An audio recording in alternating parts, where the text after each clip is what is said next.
that money comes to the people in Gulu. It does not go anywhere. The money stays in the economy. It has a trickle-down effect. And those people who are speaking like that don't like you people. You should only speak with the people who love you. For us, we are going to be in Gulu. Continue praying for us to finish the session well. Who like wabula yomba kakigirira ekitundu ky'obukiikaddyo bw'Iraq mu disitulikiti ya Amur Gilbert Odinga ategeezezza nga bwe bagenda okwetaba mu ntuula zino kubanga ziri mu kitundu kyabwe era ng'abantu baabwe babasuubira okuteesa ku nsonga zaabwe ezimaze ebbanga nga zibatawanya. Oulanyah agamba nti ensonga zaabwe nga ez'ettaka, ensonga y'abalaalo, ekibadde kya kinyeenya mu mutwe wamu n'ensonga z'okuyiiyira abantu abafuna ebizibu mu ntalo zonna zaakuteesebwako. We need to be present as members of parliament from this area so that we re-echo all those problems that we have been raising. One, the issue of compensation. We raised for more than 20 years. The issue of non-incident. Land matters. The Badalo have brought all our land. So we wanted to raise it and we pray that this parliament should be action-oriented sitting. Whenever we are here, we need to see. When we are saying, when is our people going to be compensated? We want to hear the government should commit. When will the compensation start? President Yoweri Kaguta Museveni asuubira okwetaba mu lutuula lwa paalamenti olunaabirawo olunaku olwokuna. Ensonga ezisuubira okuteesebwako kuliko okuyiririra abantu abakosebwa mu ntalo mu bitundu eby'enjawulo okuli West Nile, Acholi, Lamu, Karamoja, Teso, Kusini, Sebei. Mu ngeri y'emu basuubira alipoota okuva mu kakiiko ak'obulamuzi wamu n'obusuubuzi. Ensonga endala ezisuubira okuteesebwako y'enkwata y'ebyenfuna mu kitundu ky'eggulu kw'ossa n'ebyenkulaakulana mu kitundu kino eky'eggulu. Ye nnambala wa gavumenti mu Parliament, Hamson Aboa, ategeezezza nga bwe basobodde okusindika obukiiko bwa Parliament okwekenneenya ebizibu by'abantu era nga bino byonna bagenda kubikolako. We are here in Northern Region, but even before this sitting of Parliament, a number of parliamentary committees have been to this region, traversing West Nile, Acholi sub-region, Lamu sub-region, and Karamoja sub-region. And these committees are sectoral committees, implying that they look into the different sector issues. For instance, you have the Committee on Health that has been looking on matters of health. So the mission has been here to see, because this is something that cannot be done in one financial.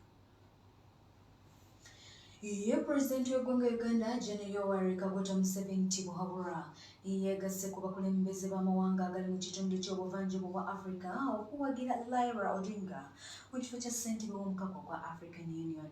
Munnabyabufuzi wa Kenya ono Raila Odinga avuganya ku kifo kino ng'era aliko n'abantu ab'enjawulo nga kuno kuliko minisita w'ensonga z'ebweru w'eggwanga lya Djibouti Muhammad Ali wamu ne yali minisita w'ensonga z'ebweru w'eggwanga lya Mauritius Anil Kumasing nga kw'otadde ne Richard James ono nga yali minisita w'ensonga z'ebweru w'eggwanga erya Madagascar.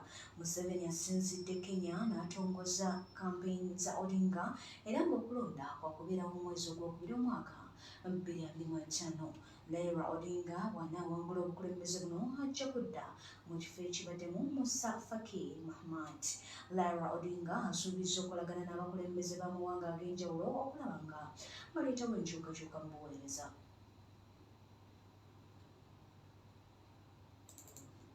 From the hills of Kenya, the deserts of Sahara and the Kalahari, from the lakes of Great Rifts to the rainforests of Central Africa, from Indian Ocean to the Atlantic, Africa must be one. Its resilience and hope for a bright future transmitted to our young people. Excellencies, ladies and gentlemen, my selection to be Kenya's candidate is not about one man's ambition, but an African's journey to serve the motherland. Raila Odinga yasuubizza okukola ku bizibu ebiruma ssemazinga wa Africa ng'obwavu, enjala, entalo wamu n'ebbula ly'emirimu mu bavubuka. There are one people who unfortunately are trying too hard to separate from each other. I have traveled the length and breadth of this beautiful continent and I have seen the faces of Africa's future. I was involved in peace negotiations in Burundi, Mwalimu Nyerere. I was involved leader of the AU, the conflict in Cote d'Ivoire. I was involved in Mozambique, so I understand the continent. And I see the faces of our children full of hope and energy and unbound by the borders of yesterday. Museveni ategeezezza bw'awagidde Raila Odinga kubanga alina omutima gwa Africa era nga teyenoonyeza mulimu. Museveni agambye nti Raila Odinga agenda okusobola okutuusa ssemazinga Africa ku nkulaakulana ey'omuggondo. Because if you say prosperity comes from unity within each country and then it comes from African integration, economic integration, then who is leading this? Is the one who is leading is a convinced person or anafanya kibarua tu? Because that's where the problem is. You see people are just doing things just protocol. You go to Addis Ababa, French, mademoiselle. Museveni era ategeezezza nga Muhammad Ali ow'eggwanga lya Djibouti bwe yamutuukirira ng'ayagala obuwagizi bwe, wabula n'amutegeeza nga bw'awagira Raila Odinga kubanga yagwanidde omulimu gw'obwa ssentebe bwa African Union. Abamu ku bakulembeze abeetabye mu kutongoza kampeyini za Raila Odinga okubaddeko ssentebe w'omukago gw'amawanga agali mu kitundu ky'obuvanjuba era nga pulezidenti w'eggwanga lya South Sudan Salva Kiir Mayardit, pulezidenti wa Tanzania Samia Suluhu Hassan, Minisita wa Rwanda ow'ensonga z'ebweru James Kabarebe wamu ne Ssaabaminisita w'eggwanga lya Burundi Javier Nderakobucha kw'ossa n'abalala. Abalala ababaddewo kuliko eyali pulezidenti wa Tanzania Jakaya Kikwete n'eyali pulezidenti wa Nigeria Olusegun Obasanjo. Ebyonga bitadde ku bbali, Supreme Mufti Sheikh Mohammed Shaban Galabuzi asabye abakulembeze b'Obusiraamu ku mitendera gyonna okufaayo okulaba nga bakuuma obwesigwa nga bakuuma n'ebyobugagga by'Obusiraamu ebyabakwasibwa. Supreme Mufti okwogera bino yabadde ayaniriza ekibinja ekyavudde e Masindi okumwegattako batambuze Obusiraamu oluvannyuma lw'okuzuula nti buno bukyabula mu bitundu by'eggwanga ery'enjawulo. Bano babuulidde Supreme Mufti ebizibu ebiri e Masindi ng'ebimu ku byobugagga by'Obuyisiraamu bwe byanyagibwa dda abantu abatamanya nnamba.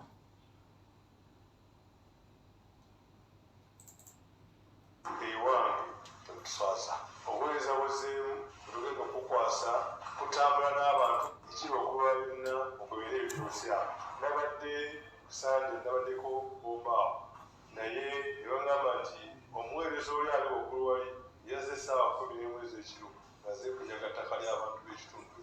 Yakola ekyapa nga tategeeza bannanyi ttaka eryo nti ngakola kyapa, n'agenda alanga ekyapa kyabula ate akiranga mu mawulire agatasoma abantu ba bulijjo.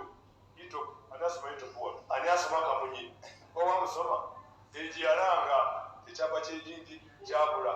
Tusaba kukola special title ennaku ezagwakoze bawa ng'agenda akola special title. Mu ngeri y'emu Supreme Mufti asabye abakulembeze abali mu buweereza bonna okwewala okusosola mu bantu era n'abakubiriza okutambulira awamu n'abantu bonna nga kino kigenda kubayambako okulaba nga batwala obukulembeze bwabwe mu maaso. Ewange temutuswaza obuweereza buzzeemu olugendo kukwasa kutambula n'abantu bonna, basiraamu si basiraamu, balokole, tebalina ddiini, ng'otambula nabo ng'omuweereza waabwe. Bwebaba n'ensonga abasiraamu tebankwatako kasaba kuyita ng'omukulembeze osalamu ejjuba oyogera ebigambo ebikwatagana n'eddiini yo n'ebirala. Mu gocha amalala getulina, Minisita omubeezi avunaanyizibwa ku bibamba n'ababundabunda Lilian Amba ne Ambassador Muhammad Khalil Falauda owa Kingdom of Saudi Arabia basimbudde mu butongole obuyambi bw'emmere obwa Box omutwalo gumu 1,700 nga zino ze ttani 342 nga zibalirirwamu akawumbi kamu obukadde 80 nga yakugabibwa eri ababundabunda mu nkambi ya Nakivale Refugee Camp basangibwa mu disitulikiti y'Isingiro. Nakivale ekwata ekifo kya 8 mu nkambi z'ababundabunda ezisinga obunene mu nsi yonna ng'erimu abantu ababundabunda abasoba 17,000 okuva mu okuva mu mawanga okuli Democratic Republic of Congo, Burundi, Somalia, Rwanda, Ethiopia kw'ossa n'Eritrea. Boxi z'emmere zibalirwa mu kilozi 27 era nga muno mulimu akawunga, sukaali, omuceere, ebinyeebwa, omunnyo kw'ossa n'amafuta n'ebirala. Minisita Amba akatirizza nga bwe bagenda okukola kyonna ekisoboka okulaba nga Uganda eyamba nnyo naddala mu kubeerawo kw'ababundabunda. Era ono yakkaatirizza obukulu bw'enkolagana n'amawanga agatali gamu gamba nga Saudi Arabia era bano ne babeebaza olw'ebyo bye babakoledde.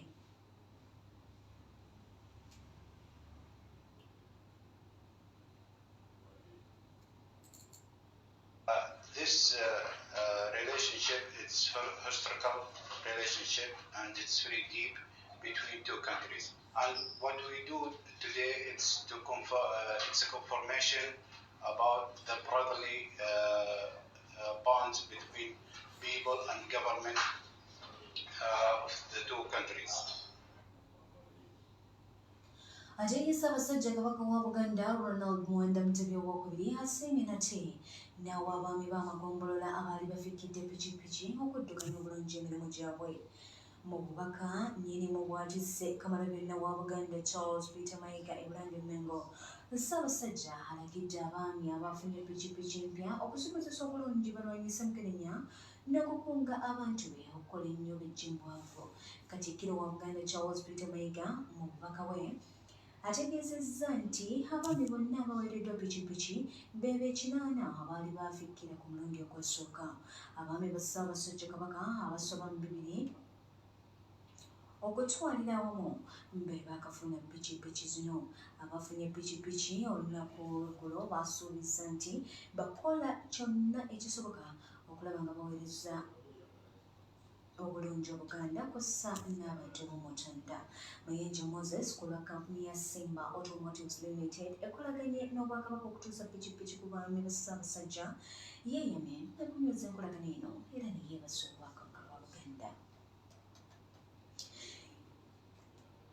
Eyo nga tubaddeyo minisita omubeezi avunaanyizibwa ku nsonga z'okulambika eggwanga Honorable Godfrey Balugo ategeezezza ng'ekibiina ky'abakugu mu tekinologiya ekyagunjibwawo mu mwaka ogwa 2014 bwe kiyambye mu kwongera okusitula tekinologiya naddala ku mulembe guno wamu n'okusala amagezi okumalawo obufere obweyolekera ku mutimbagano.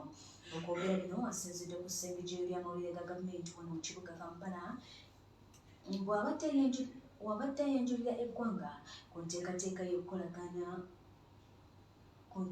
y'okukolagana kw'ossa n'olukuŋŋaana oluteekeddwa okuva ng'ennaku z'omwezi 23 okutuuka ng'ennaku z'omwezi 24 mu mwezi ogw'ekumi ku Zona Hotel wano mu kibuga Kampala. Era onategeezezza nti olukuŋŋaana luno lugenda kuyamba nnyo naddala mu nsitula eyabya tekinologiya mu ggwanga. Ono asinzidde wano n'asaba ebitongole bya gavumenti byonna okwetaba mu lukuŋŋaana luno olunaabeerawo okuwuliriza ensonga ezeetaagibwa okuddibwamu abamanyi ku nsonga eza tekinologiya. Ekigendererwa kyabwe ekisooka kuleeta ababya kalimagezi wammwe bakubagana ebirowoozo ebibakosa ebibakola bulungi, ate n'ekirala bakolagane ne gavumenti amateeka agabya kalimagezi gabeere nga tigabakosa nnyo, naye ate n'amateeka agabya kalimagezi gabeere nga gaganyweza kubanga kati bya kalimagezi birimu bulungi association yeeno sometimes yebireeta netubeezaki amateeka. Ono mu ngeri y'emu asabye bannayuganda bonna abandyagadde okwongera obumanyirivu ku nsonga za tekinologiya okugenda bufuna omukisa okubangulwa mu tekinologiya okulaba nga batambula n'omulembe.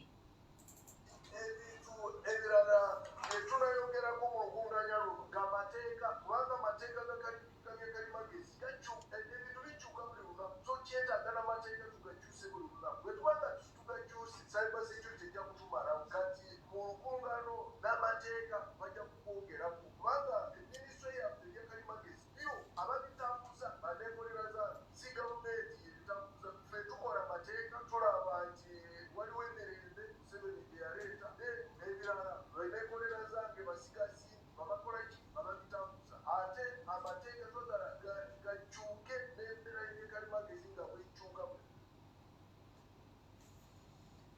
Ekyo ekibiina ky'ebyobufuzi ekya Democratic Party oba kiyite DP bakubye bituli mu nteekateeka za Parliament ez'okugenda nga bakuba enkuŋŋaana za Parliament mu bitundu by'eggwanga ebitali bimu nga bagamba kino kigendereddwamu okwonoona ensimbi y'omuwi w'omusolo.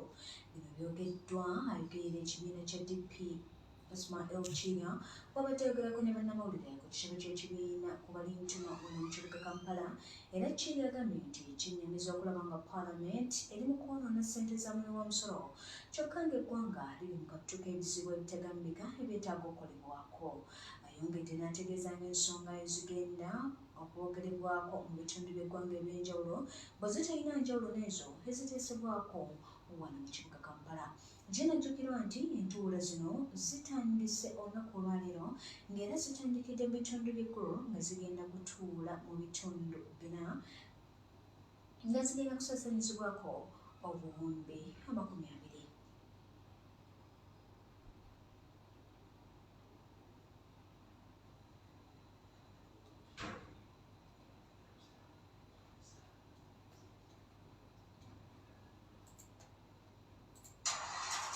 Business News gano gemawulire g'ebyobusuubuzi wano ku 17.9 Mal FM ekkula ly'omuntu wa bulijjo.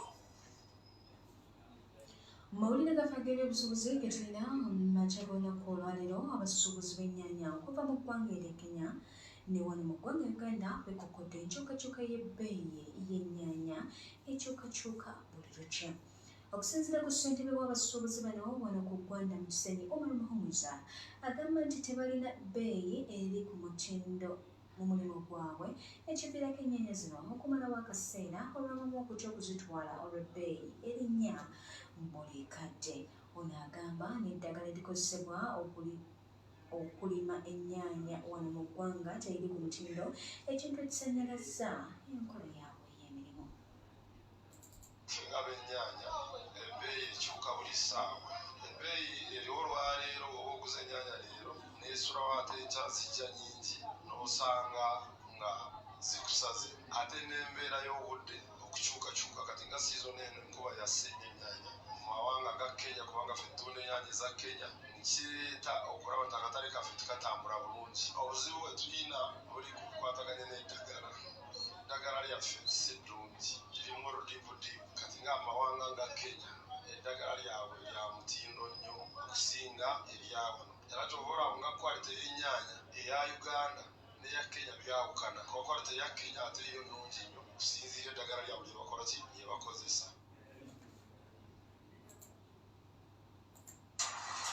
Obadde owuliriza amawulire g'ebyobusuubuzi Business News wano ku RFM. Bwe tuvaako mu emizannyo Bino by'ebyemizannyo mu gookya ag'essaawa eno. ebyemizannyo bye tulina agadde kano ttiimu ya Liverpool etuuse ku nzikiriziganya z'okugula omukwasi wa goal ow'eggwanga ne Georgia ayitibwa Georgie Mamadashvili.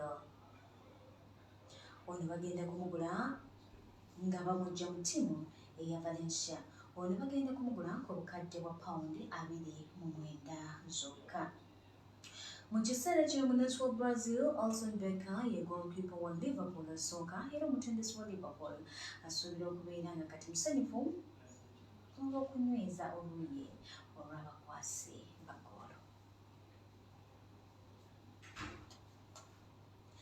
Mbwegetyo bwe gabadde mu leka faago ky'embujjo bag'essaawa eno wano ku 17.9 FM ekulira omuntu wa bulijjo. Nkwebaza omulungi abadde naffe okuva eno gye twatandikidde mpaka n'etufundikiridde amawulire gaffe ag'okyalo essaawa eno. Mbadde Nansumbe Nagira okuga kusomera sigala ngo kyawuliriza puroguramu okubulinako ku makya ne Inside Story byebijja mu masaawo. Tukyusa kalimiko nkwagaliza amakya amalungi. Assalamu alaikum warahmatullahi wabarakatuh.